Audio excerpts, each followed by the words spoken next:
This is the most secret Avengers, issue 22. I am still offering good money to anyone who can pinpoint what that name is in reference to. It is the second issue in the Rick Remender run, but it's also kind of the first issue. And I'm looking at this because I have thought of the absolute perfect comparison to make. This run, it started with issue 21 and it ran until issue 37. So this is a 17 issue run on an Avengers book. Mighty Avengers by Dan Slott, that began with issue 21 and it ran until issue 36. But it also had a one-shot, making it another 17 issue run on Avengers. The runs, they share something else. They both came out when Michael Bryan Benson was driving the Avengers line, and they both had teams that made me think that they would be quite classic lineups. I do imagine part of that is down to how unclassic most of Benson's Avengers were. And I remember when this book was announced, this team lineup with this image here, I actually used to have a poster of this cover, like a big poster, because I was really pumped for this run. I thought it was going to be like Mighty Avengers again, where we have got a really great side team of Avengers, which are actually Avengers characters. Up front, I will say it really was not, and it was the exact opposite of what I wanted. But here we have got a team of Hawkeye, he is the leader. We've got Scarlett Johansson, Smurf, Ant Gordon as Gigantic Man, Ant-Man, the Derek Gravy version. Easy to miss him, but he's on one of the hours here. Then we have got Velcro, who I didn't like on the Avengers. She belongs on the Defenders.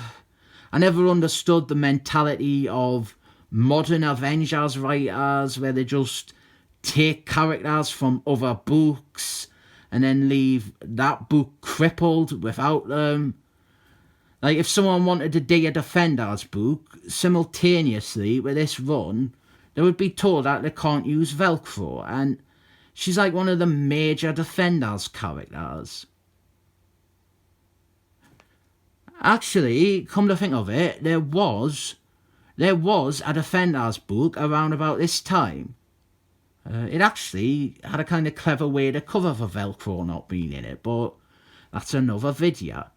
We've also got a new member in the shape of Captain Britain, and just like with Gigantic Girl in Mighty Avengers, this is a character that I think works on the Avengers.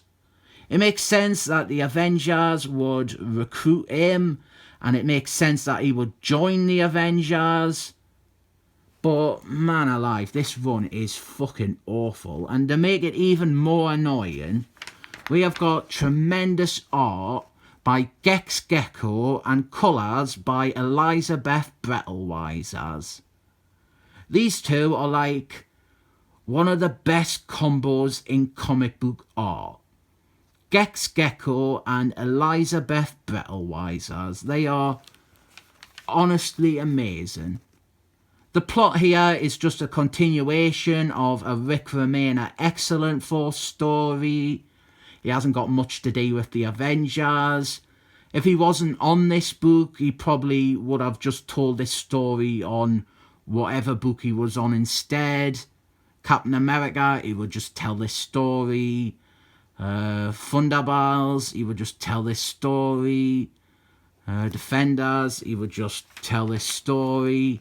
Now we have got our introduction to Captain Britain, and this is where the comic could really fool you. You're getting a good setup scene for the character with some beautiful art, and it seems like Captain Britain is going to be the one to watch for in this run. He's going to be like the ensemble dark horse, or he's going to end up being a great Avenger, and then he's not really in the run much at all after this first issue, and instead we focus on someone else who we'll get to by the end. We got a tribute there to Jose Simon, co-creator of Captain America. He died at 98. That is really annoying in how close he got to 100. And the only thing that Captain Britain does as part of the team in almost the whole run is there is a cringy humour piece where Captain Britain, he thinks that he has been invited to lead the team himself, but nah, it's Hawkeye. Hawkeye's the leader. The art is so good though. Like I've said, the only comic I would ever actually like to write is Captain America. So can I please write Captain America? Can this be the art team for my run on Captain America? Advert for Martin Quaid's awful Daredevil reboot. Ant Gordon, gigantic man, he's not really part of the team, even though they slapped him on the cover. He's only in like every 5 issues to explain some science, and then he goes evil. That's another thing. This run, it squanders these characters with bad directions and ideas. This is almost like the antithesis to what Dan Slott did.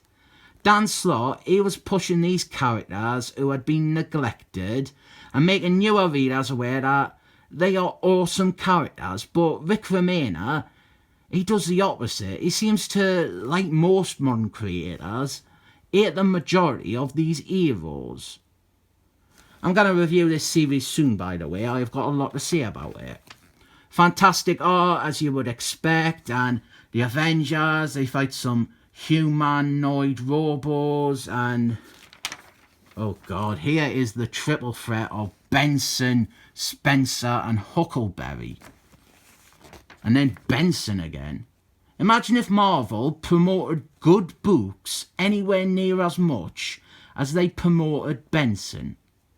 Benson is meant to be like the hot writer and a bestseller, but if that's the case, why do Marvel and DC always feel the need to use the majority of their advertising space to remind you that his books exist? I'm sure when this book came out, there was loads of books that really needed that push.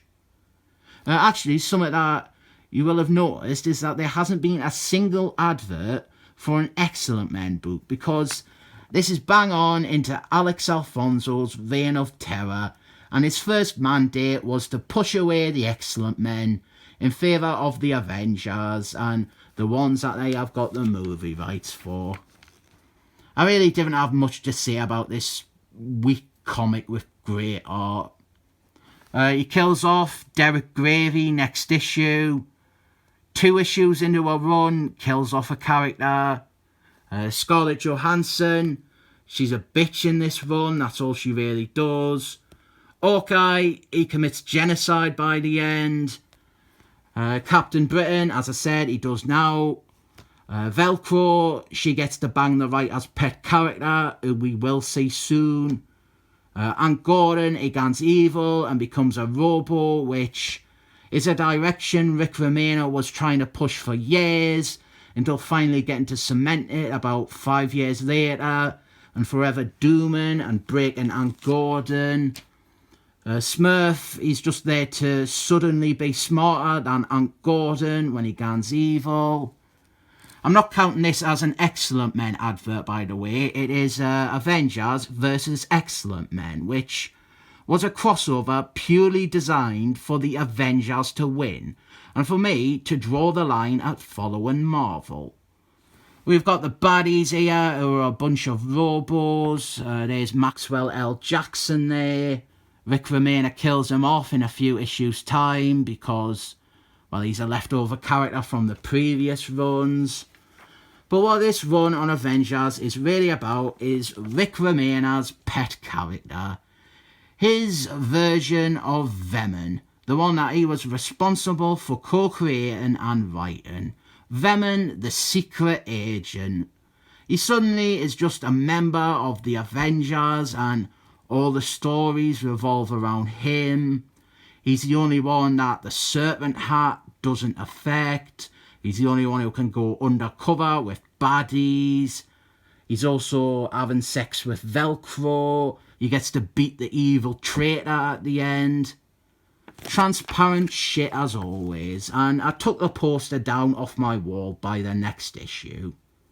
This was, as the Avengers vs. Excellent Men adverts will attest, really on the edge of my breaking point, where I gave up on Marvel and following their comics.